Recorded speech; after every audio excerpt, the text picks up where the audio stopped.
कहा जाता है। तो उस प्रमाण में तुलसीदास जी कैसे कह रहे हैं, सुनहु तात अब मानस रोगा, जिन्हते दुख पावहि सब लोगा। तात अब मानस के रोग सुनो, जिनसे सब लोग दुख पाते हैं। मोह सकल व्याधिन कर मूला, तिन्हते उपजहि क्या है बहुसूला। बहुत से सूल, बहुत सी बीमारियां, दुख जिससे उत्पन्न होते हैं। और क्या बताया, काम वात कफ लोभ अपारा, क्रोध पित्त नित छाती जा रहा है। यह काम वायु अत्यंत लोभ, कफ और क्रोध अति पित्त है, जो छाती को जलाता है। और प्रीति करहि जो तीनों भाई, ये वात पित्त कफ जब तीनों भाई प्रीति कर लेते हैं, उपजई सन्य पात दुखदाई, इन तीनों भाई के प्रीति कर लेने से दुख देने वाला सन्निपात रोग उत्पन्न हो जाता है। तो पीडीएफ तो सभी के पास होगा, उस पीडीएफ में देख सकते हैं। फिर 17 नंबर इसमें कहते हैं क्या, विषय मनोरथ दुर्गम नाना, ते सब सूल नाम को जाना। विषयों के मनोरथ अनेक सूल हैं, उनके नाम कौन जानता है। ममता दाद है, ऐसे बीमारियों का वर्णन करते हैं, एक एक बीमारी। दाद क्या है, ये ममता। खाज क्या है, ईर्ष्या। आनंद और शोक क्या है, ये गलकंड रोग हैं। ऐसे ही बहुत रोगों का वर्णन करते हैं। पर सुख देख जरई सोई छाई, कहते हैं कि दूसरे का सुख देख के जलन नहीं होना चाहिए। ये सब ऐसे ही तमाम बीमारियों का वर्णन करते हुए कहते हैं, अहंकार अति दुखद डमरुआ, दंभ कपट मद मान नेहरुआ। क्या है, ये अहंकार महादुखदाई गांठ का रोग है। पाखंड, कपट, ये सब क्या है, मद और मान, ये नेहरुआ रोग हैं। ऐसे ही बहुत से देखे 18 नंबर में, फिर 19 नंबर श्लोक में, फिर उसके बाद ऐसे ही सब में एक तरफ से व्याख्या करते हुए फिर क्या कहते हैं, दोहा है, एक ब्यासी बस नर मरही, एक ही रोग से, बस एक ही रोग से मनुष्य जो है वशीभूत होके मर जाता है। एक ही, एक असाध्य बहुव्याधि, ये तो बहुत से असाध्य रोग हैं। ये जीव को क्या है, सदैव क्लेश देते हैं। फिर उसको पीड़ा ही सतन संतत जीव कहूं, सो किम लहे समाधि। उसको समाधि कैसे प्राप्त हो सकती है, शांति कैसे प्राप्त हो सकती है। फिर उपाय बताते हैं, वो कौन कौन से उपाय हैं। आगे कहते हैं, मानस रोग कछुक मैं गाए, कुछ मन के रोग को मैं गा रहा हूं, लेकिन ये क्या है, ये थोड़े ही लोगों ने, जिन्होंने जान जाते हैं, यही सब कह लखी बिरल ही पाए। जो जान पाते हैं उन्हीं को पता चलता है। तो ऐसे पूरा बहुत ही विस्तृत तरीके से तुलसीदास जी ने इस बीमारी को समझाया है।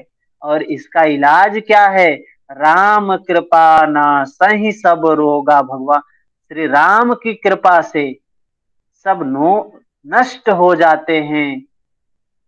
और जो यही भांति बने संयोगा, जौने भांति बने संयोगा, जैसे संयोग वश, क्या संयोग है, सदगुरु, सदगुरु वैद वचन विश्वासा। सदगुरु के वचन, सदगुरु रूपी वैद्य के वचनों पर विश्वास होना चाहिए।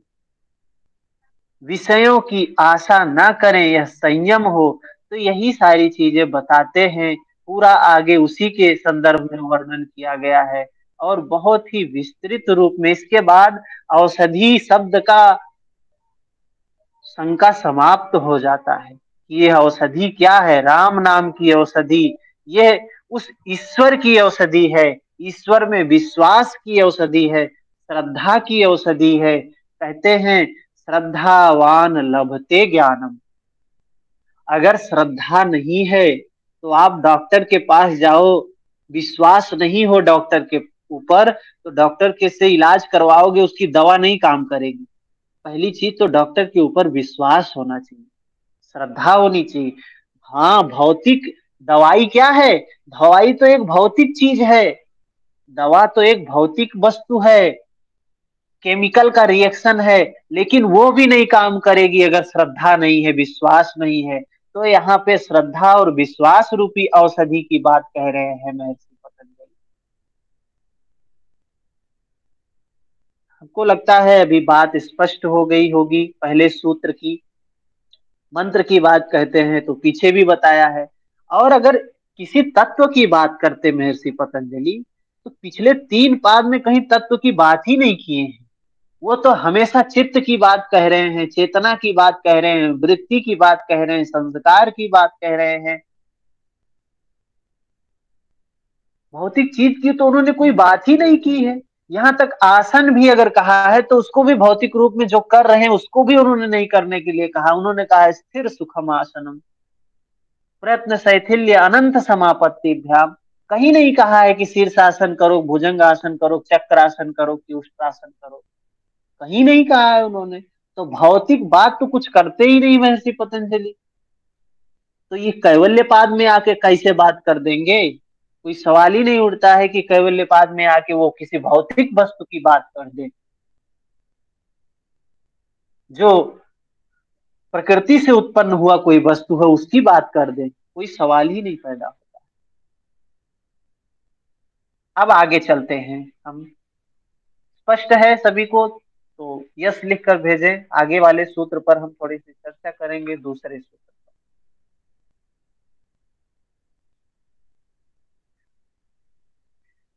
भगवान कृष्ण भी गीता में कहते हैं कि यदि श्रद्धा नहीं है तो तपा हुआ तप बेकार है, किया हुआ कर्म बेकार है, जपा हुआ जप बेकार है, सब व्यर्थ चला जाता।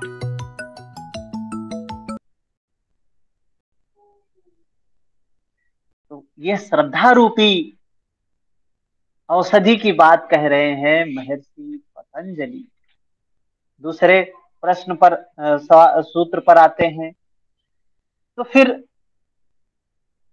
जन्म की बात की, सबसे पहले जन्म। तो क्या है जन्म, क्या है, कैसे होता है जन्म, और ये जन्म परिवर्तन का क्या कारण है?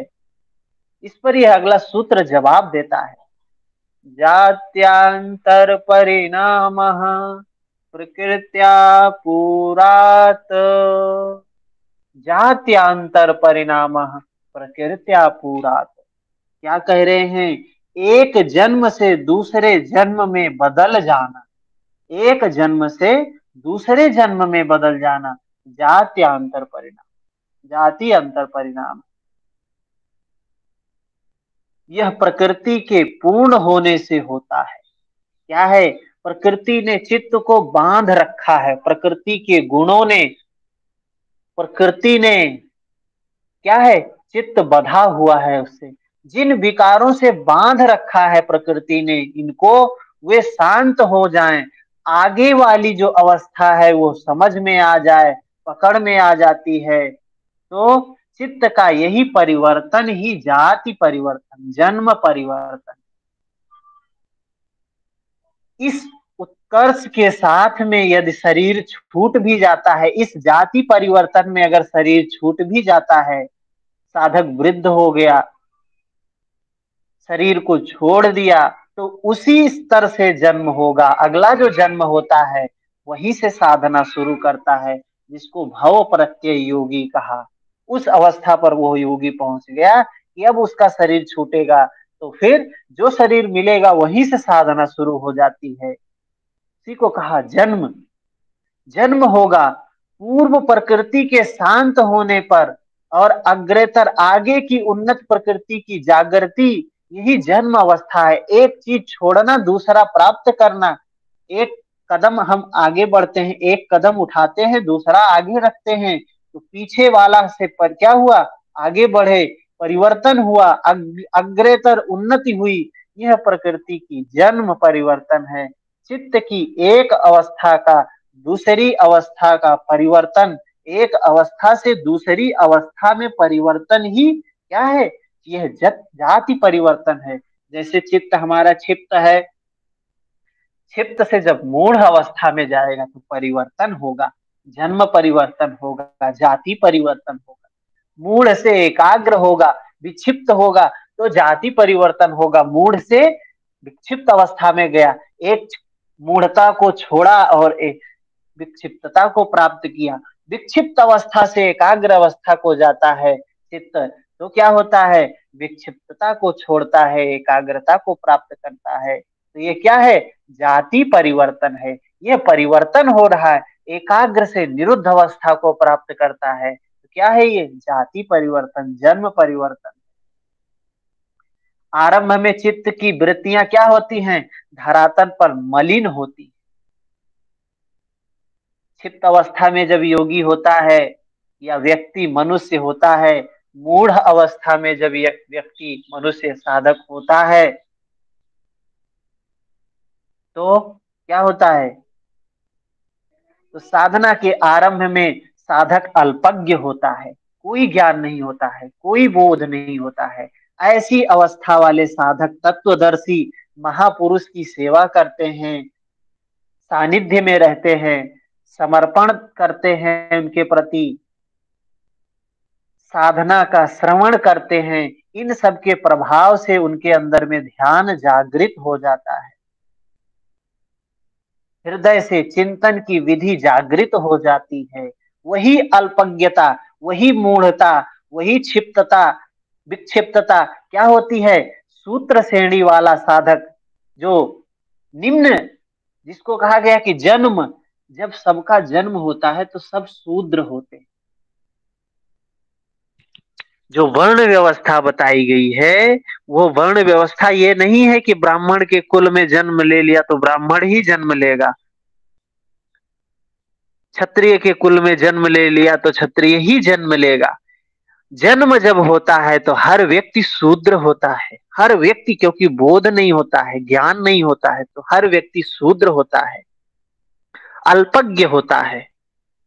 और जब वो किसी के संत के, किसी महापुरुष के, ऐसे व्यक्ति के सानिध्य में आ जाता है, उसकी सेवा में लग जाता है, उसके सहयोग में लग जाता है, उसके आसपास में हो जाता है, तो उसकी कीमत, स्तर बढ़ने लगता है, उसके जाति में परिवर्तन आने लगता है। तो वही जो शूद्र श्रेणी वाला साधक होता है क्या हो जाता है, वैश्य श्रेणी, उससे ऊंची अवस्था में जाता है, वैश्य हो जाता है। और वैश्य श्रेणी का हो जाता है, एक प्रकृति पूर्ण हुई। शूद्रता का जो चरण था, सेवा करने का जो, शूद्र का क्या मतलब है कि सेवा करने का अवसर मिलता है उनको, सेवा करते हैं, सेवा करते करते वो समर्पण रखते हैं, सेवा रखते हैं, किसी महापुरुष के सानिध्य में रहते हैं, वो शूद्र का स्तर जो है उच्च होता है, ऊपर उठता है, तो क्या प्राप्त होता है, वैश्य, वैश्य श्रेणी का हो जाता है। तो शूद्रता वाला जो स्तर था, अज्ञानता वाला जो स्तर था, वो पूर्ण हुआ, प्रकृति पूर्ण हुई, और दूसरी क्या हो जाती है, जागृत हो जाती है, वैश्य अवस्था में पहुंच गया। यह एक जन्म परिवर्तन, अब एक से दूसरे में परिवर्तित हो गया। अभी तक क्या था, मूढ़ था, क्षिप्त था, अभी वो थोड़ा विक्षिप्त अवस्था में आता है, थोड़ी सी चित्त में परिवर्तन होती है। इस विधि के अनुसार लगते ही साधक दैवीय संपद अर्जन करने लगता है। ऐसे स्थिति में साधक में दैवीय गुण आने लगते हैं, क्रमशः स्वभाव में धैर्य आने लगता है। जब वैश्य हो गया तो क्या हो गया, धैर्य आ गया, शौर्य आ गया, साहस आ गया, संघर्ष आ गया, झेलने की क्षमता आने लगती है। तो जब यही चीजें आ जाती हैं तो वो साधक क्या हो जाता है, क्षत्रिय हो जाता है।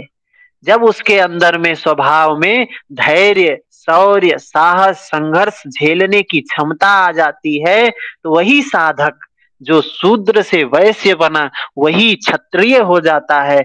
और उस क्षत्रिय श्रेणी से लगा हुआ साधक विकारों को समाप्त कर ले, जब वो विकारों को समाप्त कर लेता है, धारणा, ध्यान, समाधि इस स्वभाव में ढल जाता है, ब्रह्म में विलय की योग्यता सहज स्वभाव बन जाता है। उस क्षत्रिय का जब ब्रह्म में विलय होने की योग्यता सहज स्वभाव बन जाता है, उस समय क्षत्रिय की प्रकृति क्या हो जाती है?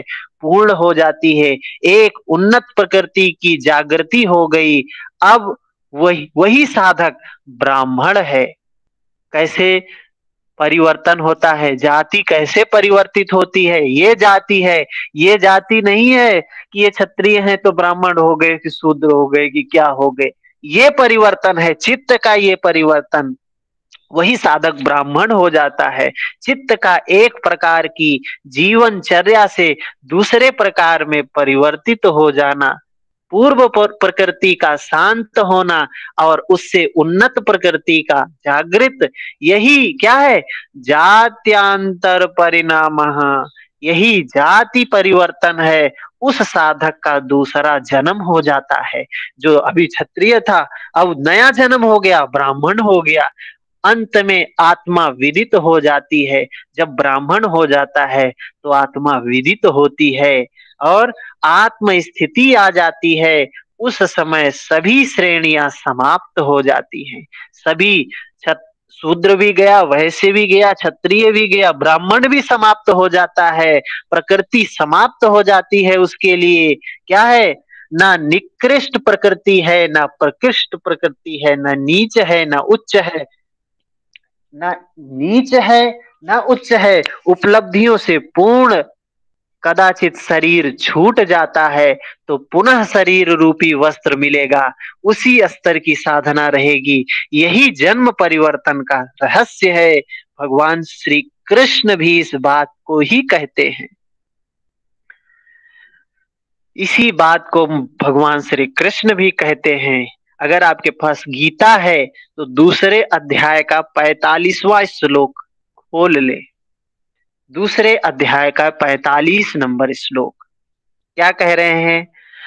त्रैगुण्य विषया वेदा निस्तैगुण्यो भावार्जुन निर्द्वंदो नित्यसा सत्वस्तथो निर्योगो क्षेम आत्मवान।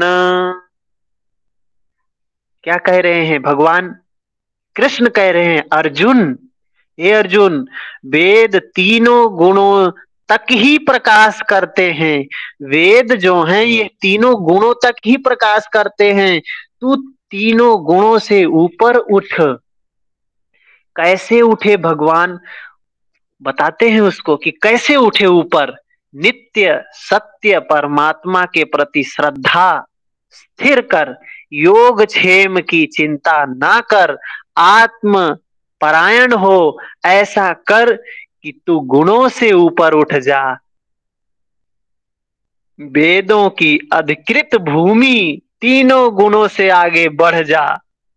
वेद कहाँ पे हैं? वेद तो गुणों तक ही सीमित हैं, लेकिन तू गुणातीत हो जा। भगवान कृष्ण अर्जुन को कहते हैं। क्यों? आगे बढ़ने के लिए कहते हैं।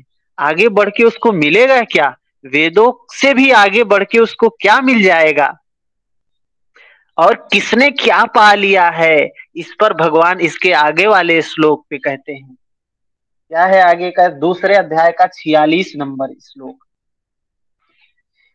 यावानर्थ उदपाने सर्वतः संप्लुतोदके तावान सर्वेषु वेदेषु ब्राह्मणस्य विजानतः। दूसरे अध्याय का 46 नंबर श्लोक क्या कहते हैं? सब ओर से परिपूर्ण, सब ओर से स्वच्छ जलाशय के प्राप्त हो जाने पर गड्ढे जैसे क्षुद्र जलाशय से जितना प्रयोजन मनुष्य का रह जाता है, अच्छी प्रकार ब्रह्म को जानने वाले ब्राह्मण का वेदों से उतना ही प्रयोजन रह जाता है। जैसे किसी व्यक्ति को सब ओर से परिपूर्ण शुद्ध जलाशय प्राप्त हो जाए, बड़ा सा तालाब प्राप्त हो जाए, तो छोटे गड्ढे से उसका कोई मतलब ही नहीं रह जाता है। ऐसे ही जो व्यक्ति अच्छी प्रकार से ब्रह्म को जानने वाला हो गया, ब्राह्मण हो गया, उसको वेदों से उतना ही प्रयोजन रह जाता है जैसे एक व्यक्ति को छोटे से गड्ढे से।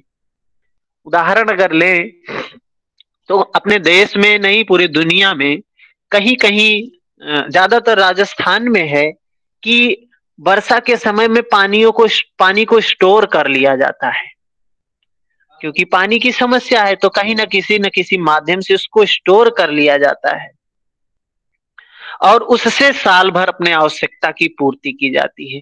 वहीं अगर गंगा की स्वच्छ धारा उधर से निकल जाए तो फिर तो क्या होगा?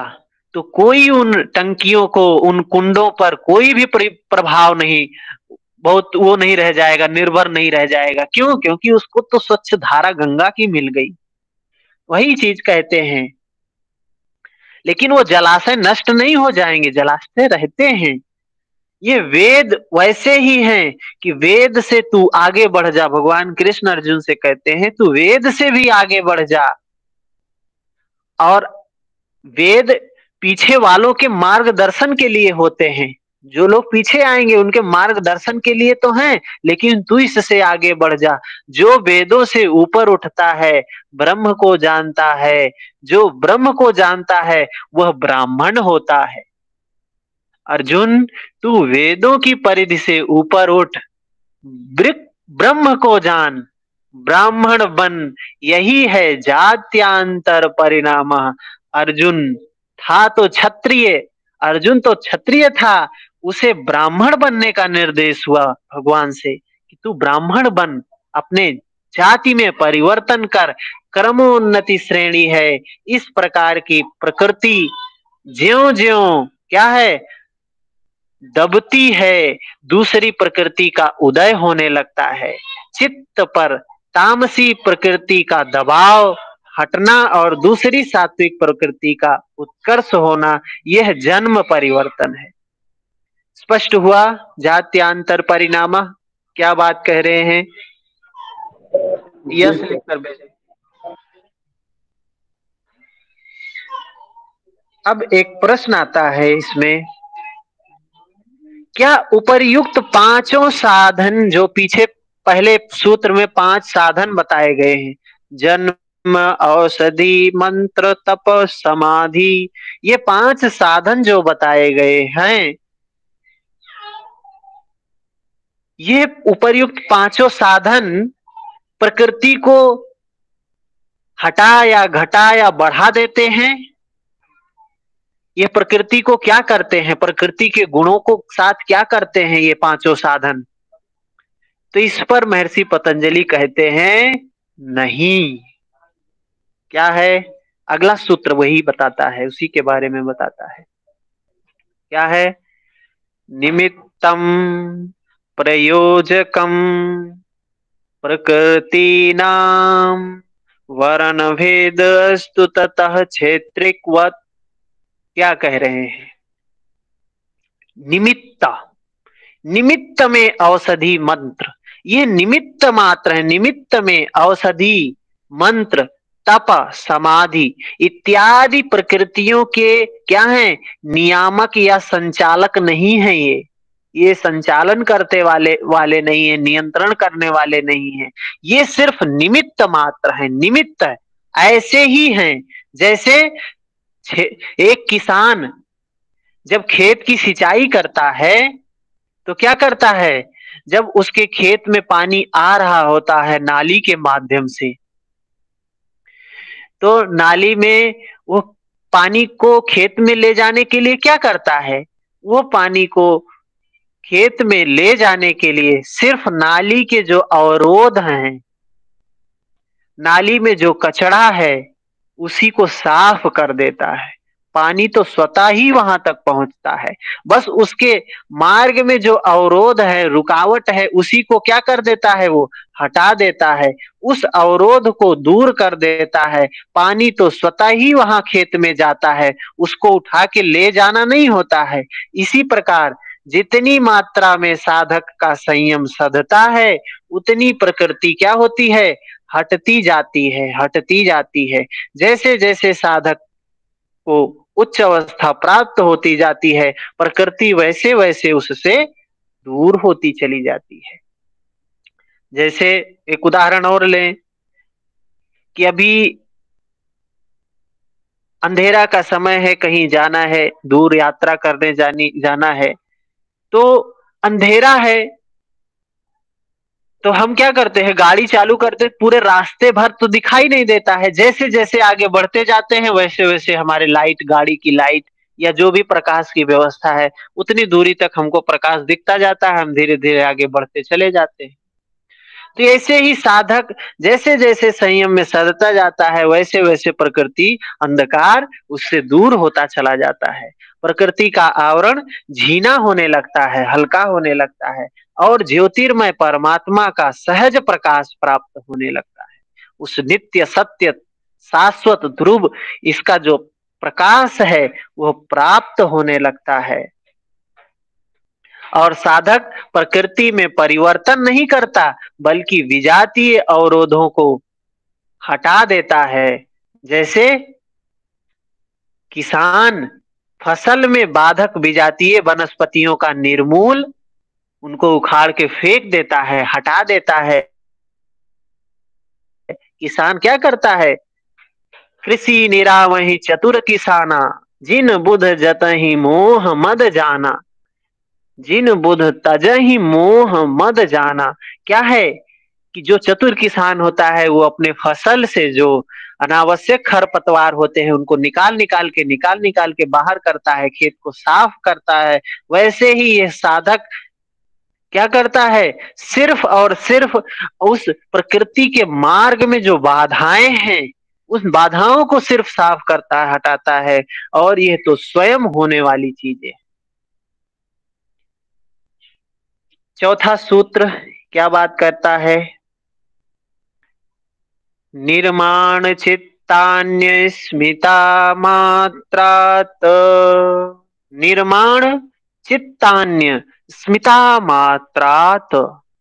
चित्त का एक प्रकार से दूसरे प्रकार में नियुक्त होना, ये क्या है, निर्माण चित्त है। निर्माण, निर्माण चित्त क्या है, चित्त का एक प्रकार से दूसरे प्रकार में नियुक्त होना निर्मित चित्त है। निर्मित चित्त क्या है, स्मिता मात्रात। कह रहे हैं स्मिता मात्रात, स्मिता तक ही है, सिर्फ स्मिता मात्र तक ही है निर्मित चित्त। स्मिता क्या है, आत्मा और वृत्तियों का मिश्रण। आत्मा और वृत्तियों का मिश्रण क्या है, अस्मिता है।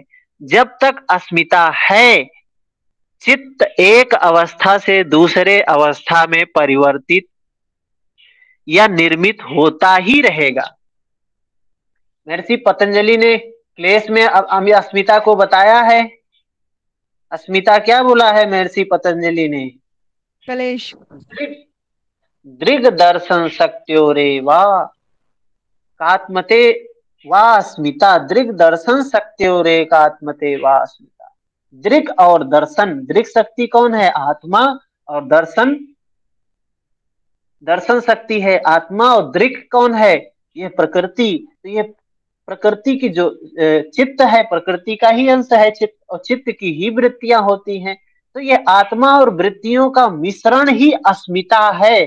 जब तक अस्मिता रहता है, जब तक ये चित्त की वृत्तियां और आत्मा एक रहती हैं, तब तक क्या है, ये परिवर्तन होता रहता है, होता रहता है, निर्माण होता रहता है।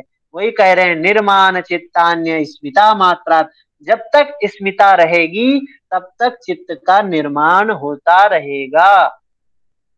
जब यह मिश्रण समाप्त हो जाता है, जब चित्त अपने कारण में विलीन हो जाए और यह आत्मा अपने स्वरूप में स्थित हो जाए, तदा द्रष्टु स्वरूपे अवस्थानम।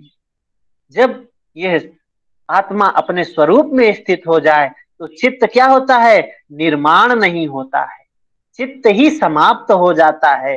चित्त में अनेक वृत्तियों का प्रवाह चित्त में अनेक वृत्तियों का प्रवाह होता है, वह कैसे स्थिर हो, किस तरीके से स्थिर हो, एक प्रश्न उठता है। उस प्रश्न का अगला सूत्र जवाब देता है। क्या है? 5वां नंबर, प्रवृत्ति भेदे प्रयोजकम चित्तमेकमनेकेषाम्। क्या कह रहे हैं? प्रवृत्ति भेदे, चित्त वृत्तियां अनंत हैं। चित्तमेकम अनेकेषाम्, अनेक चित्त वृत्तियां हैं। क्लिष्ट हैं, अक्लिष्ट हैं। क्लिष्ट वृत्तियां हैं, अक्लिष्ट वृत्तियां हैं, और क्लिष्ट वृत्तियां हैं जो वो लक्ष्य से भटकाती हैं, और अक्लिष्ट जो वृत्तियां हैं वो इष्ट देव से मिलाती हैं। उन्हें स्थिर करने वाला एक चित्त होता है। प्रवृत्ति भेदे प्रयोजकम चित्तमेकम अनेकेषाम्। उनको स्थिर करने वाला एक चित्त होता है, एक चित्त होता है। नियुक्त करने वाला एक चित्त होता है। क्या है? एक लक्ष्य के प्रति समर्पित चित्त होता है। निर्मित चित्तों के कार्य अनेक प्रकार के होते हैं। जो निर्मित चित्त होता है, जो निर्माण लिया हुआ चित्त होता है, निर्माण चित्ता निस्मिता मात्रा, ये निर्माण चित्त जो होता है इसके अनेक प्रकार के कार्य होते हैं, फिर भी एक मूल चित्त ही उन सब का नियंत्रक होता है। एक मूल चित्त होता है जो निर्मित चित्त का मालिक होता है। एक मूल चित्त होता है जो निर्मित चित्त का मालिक होता है। प्रेरक है, संचालक है, वो प्रेरक भी होता है। वो मूल चित्त से ही प्रेरित होता है, उसी से संचालित होता है। साधना में शनय शनय उत्कर्ष करने वाले चित्त नष्ट हो जाते हैं। साधना में जैसे धारणा समाधि बढ़ती है तो क्या होता है? ये उत्कर्ष करने वाले चित्त नष्ट हो जाते हैं, किंतु ध्यान में समाहित चित्त नष्ट नहीं होता। जो मूल चित्त है वो नष्ट नहीं होता है, वो क्या होता है? वो बचा रहता है। अगला सूत्र उसी विषय पे बताता है। क्या है? तत्र ध्यानजम अनाशयम, अनाशयम, एक चित्त जो सभी प्रवृत्तियों को भेद कर, सभी वृत्तियों को भेद कर इष्ट से जोड़ता है, उसमें नियुक्त करता है। उसमें भी ध्यान जनित चित्त क्या है? अनासयम है, नाश नहीं होता है, वासना और संस्कारों से रहित होता है, वह कभी नष्ट नहीं होता है। संपूर्ण साधना सिमट कर ध्यान में परिवर्तित हो जाने पर अनाशय हो जाता है। संपूर्ण साधना सिमट कर ध्यान में परिवर्तित हो जाने पर अनाशय हो जाता है, नाश ना होने की योग्य हो जाता है। प्रकृति में ऐसा कुछ भी नहीं जो उसे नष्ट कर दे। प्रकृति के द्वारा उस चित्त को नष्ट नहीं किया जा सकता है। माया में ऐसा कुछ भी नहीं है जो उसको नष्ट कर दे, जो उसे मिटा दे। इस अवस्था वाला योगी क्या है? कर्म संस्कारों से शून्य होता है, निर्बाध होता है। कर्म संस्कारों से के बंधन से मुक्त होता है। यह यहां बताते हैं। फिर अब कर्म की बात करते हैं। कर्म शून्य सिद्धि योगी के अब कर्मों की विलक्षणता का प्रतिपादन करते हैं कि कर्म क्या है। आगे का सूत्र बोलता है,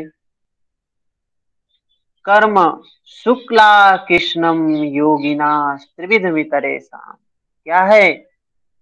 योगी के कर्म आशुक्ल आकृष्ण होते हैं। वही भगवान कृष्ण भी गीता में कहते हैं, अनासक्त कर्म करो, आसक्ति रहित कर्म करो, निष्काम कर्म करो। ईश्वर को समर्पित करके कर्म करो। क्या है?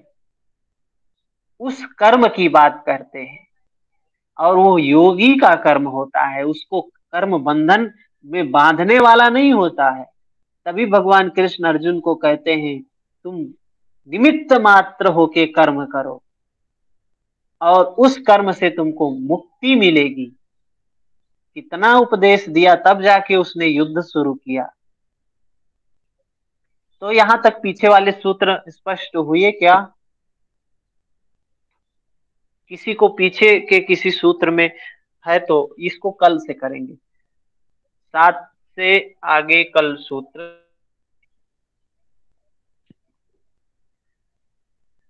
इसमें किसी का प्रश्न हो जो सूत्र अभी की। सर 3rd नंबर वाला सूत्र समझा दीजिए एक बार।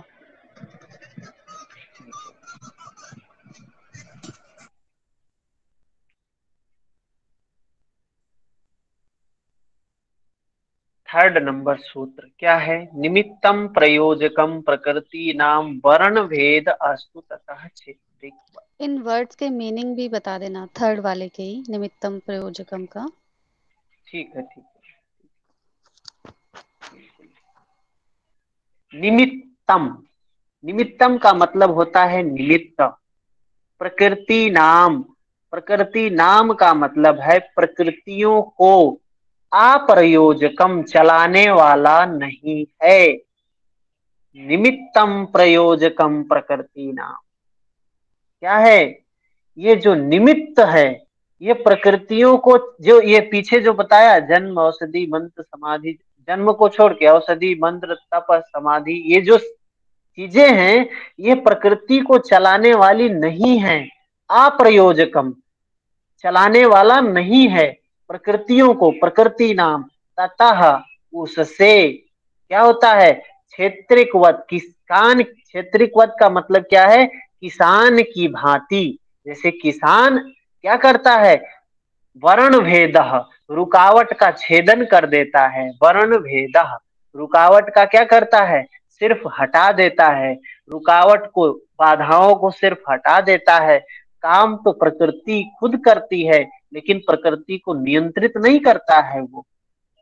वही कहा है कि ये निमित्त, निमित्त में औषधि, मत, मंत्र, तप, समाधि, ये जो है इत्यादि, ये प्रकृतियों के नियामक या संचालक नहीं है। प्रकृति को नियंत्रित करने वाले नहीं हैं, प्रकृति को चलाने वाली नहीं है।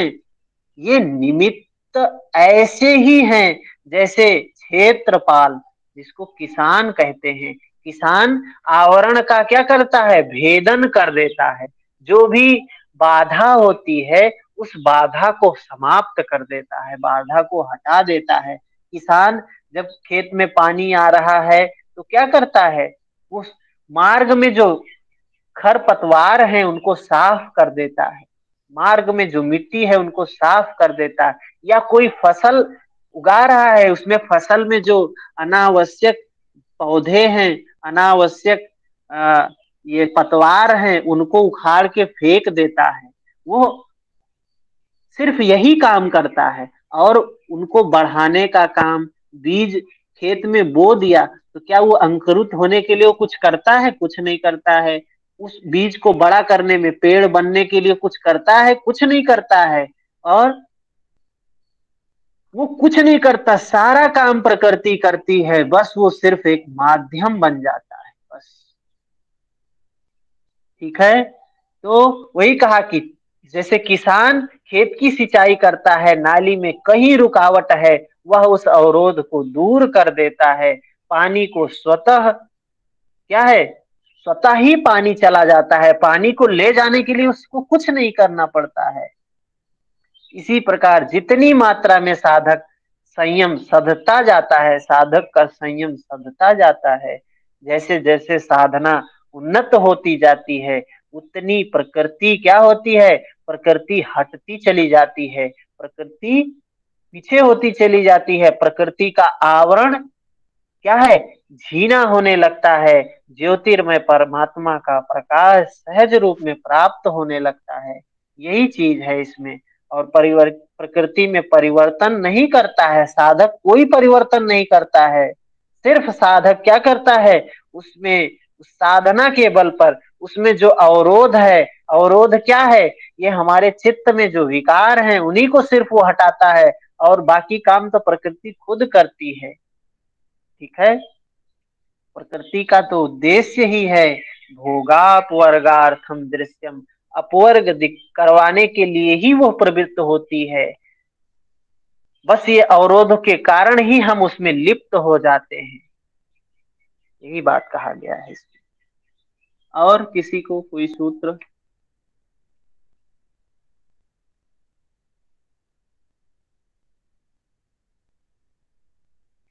5, 4, 5, 6 ही सूत्र एक दिन में समझे तो ज्यादा अच्छा है।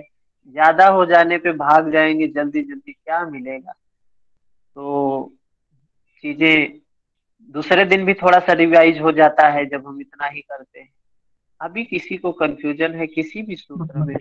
चौथा नंबर सूत्र निर्माण चित्ता वाला तो समझ में नहीं आया, चित्ता न्यास स्मिता मात्रा। हाँ हाँ, कर लेते हैं उसको, एक बार फिर से कर लेते हैं, दोबारा बात समझ में आ जाएगी। नहीं आएगी तो फिर करेंगे, कल भी करेंगे। तो क्या कह रहे हैं चौथे इस सूत्र में, निर्माण चित्तान्य स्मिता मात्रात। ये निर्माण चित्त जो है, जो निर्मित किया हुआ चित्त है, क्या होता है, चित्त का एक प्रकार से दूसरे प्रकार में नियुक्त होना, ये निर्मित चित्त है, जो निर्माण किया हुआ चित्त है। और निर्मित चित्त एक प्रकार से दूसरे प्रकार में नियुक्त किया हुआ मतलब क्या होता है, निर्माण चित्तान्य, बनाए हुए चित्त, अस्मिता मात्रा, केवल अस्मिता से ही होते हैं। चित्त का एक प्रकार से दूसरे प्रकार में नियुक्त होना निर्मित चित्त है। निर्मित चित्त क्या है, अस्मिता मात्रा, यह अस्मिता मात्र ही है, अस्मिता तक ही है। आत्मा और वृत्तियों का मिश्रण अस्मिता है। ये प्रकृति और पुरुष का संयोग क्या है, दृग दर्शन शक्त्योरे आत्मते व अस्मिता, सूत्र में भी बताया है अस्मिता के बारे में। तो ये आत्मा और जो वृत्तियां हैं, चित्त है, इनका मिश्रण ही अस्मिता है। जब तक अस्मिता होता है, अस्मिता जब तक रहेगा, यह अस्मिता क्या है, अविद्या है, अज्ञान है। तो चित्त एक अवस्था से दूसरी अवस्था में परिवर्तित होता ही रहता है, निर्मित होता ही रहता है। जब तक अज्ञान होगा, जब तक होश नहीं होगा, तब तक ये होता रहेगा। लेकिन जब यह मिश्रण समाप्त हो जाए, जब अस्मिता खत्म हो जाए, अस्मिता खत्म हो गई मतलब विद्या आ गई, अब अविद्या नहीं रही, अब विद्या आ गई, तो क्या होगा, तो चित्त निर्माण नहीं होता है, यह चित्त ही समाप्त हो जाता है। चित्त समाप्त हो गया तो वृत्तियां भी नहीं रहेंगी, संस्कार भी नहीं रहेंगे। ऐसे में क्या होता है, चित्त में अनेक प्रवृत्तियों का बहाव जो है वो समाप्त हो जाता है। और लेकिन आगे फिर वही कहते हैं कि यह निर्माण चित्त तो समाप्त होता है, लेकिन एक ऐसा चित्त है जो समाप्त नहीं होता है। प्रवृत्ति भेदे प्रयोजकम चित्तमेकम अनेकेषाम, क्या कह रहे हैं, अनेकेषाम, अनेक चित्तों को, प्रवृत्ति भेदे, प्रवृत्ति भेदे का मतलब क्या है, नाना प्रकार की प्रवृत्तियों में प्रयोजकम, नियुक्त करने वाला एक चित्त होता है, जो मालिक चित्त होता है, मेन होता है। अब इसके भी बहुत से अंदर की बात है, चित्त की वृत्तियां हजारों प्रकार की वृत्तियां हैं। अस्मिता जो है वो दृक शक्ति और दर्शन शक्ति का एक हो जाना, क्या क्या है, दृक दर्शन शक्ति और हाँ, तो वो दृक शक्ति और दर्शन शक्ति है, तो ऐसे ही समझ में नहीं आता है कभी ठीक से। दृक और दर्शन, दृक शक्ति कौन है, दृक शक्ति जो है यह आत्मा है, जो पुरुष है, जो जीव है, इसको बोला गया है दृक शक्ति। आत्मा जो जिसकी मुक्ति के लिए हम साधन कर रहे हैं, उसी की तो मुक्ति के लिए साधन कर रहे हैं, वही तो इस बंधन में फंसी हुई है। और वो मुक्त कैसे होगी? जब तक ये चित्त नहीं निर्मल होगा, चित्त नहीं शांत होगा, चित्त नहीं मुक्त होगा, तब तक वो भी नहीं मुक्त होती है।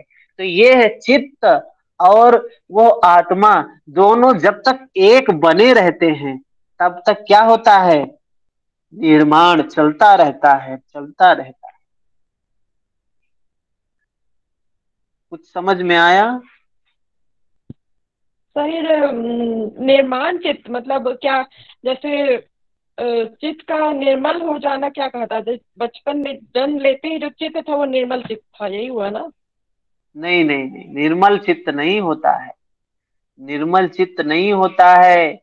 वो चित्त उस समय में भी सारी चीजें रहती हैं चित्त में, लेकिन होता क्या है कि वो हो आ, आ, उसमें बताया जाता है ना, प्रसुप्त अवस्था में रहती है। कारण होता है उसका, क्योंकि अभी उनको इस प्रकृति से वो चीजें प्राप्त नहीं हुई होती हैं, उस अवस्था पे नहीं होता है।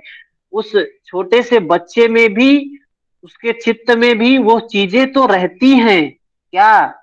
अविद्या रहती है, जितने तो भी फिर क्लेश निर्माण है, अस्मिता, राग, द्वेष, सब कुछ रहता है। लेकिन जैसे जैसे बड़ा होता है, वो क्या होता है? प्रकट होने लगता है। बच्चे में ऐसा नहीं कि बच्चा एकदम बिल्कुल उसके चित्त में कुछ भी नहीं होता है, चित्त में तो रहता ही है। यही चित्त ही तो है जो अगले जन्म में भी जाता है। तो पिछले जन्म के जो संस्कार होते हैं वो तो उसमें रहते ही रहते हैं। तो ये फिर निर्माण चित्त क्या हुआ फिर? जैसे प्रसुप्त अवस्था में वो एक अलग चीज हो गया, फिर ये निर्माण चित्त मतलब क्या? बनाए हुए चित्त, ये क्या चीज हुआ? कुछ क्लियर नहीं हो रहा है, कुछ एग्जाम्पल देके हाँ, क्लियर अब कर। एग्जाम्पल क्या ले सकते हैं इसमें? बात तो सिर्फ वैसे ही, इस चीज को तो सिर्फ मान ही सकते हैं, क्योंकि जब वास्तविक में समझ में हमको कब आता है? जब अनुभव होता है, जब हम जानते हैं। यहाँ तो सिर्फ मानना ही मानना है। जब हम मार्ग में चलते हैं तो पता चलता है ये निर्माण क्या हो रहा है, नया चीज क्या निर्माण हो रहा है। और ये पूरे साधना की ही बात है। ठीक है। सर आपने जो क्षिप्त विक्षिप्त अवस्थाएं बताई, उससे इसको समझा जा सकता है?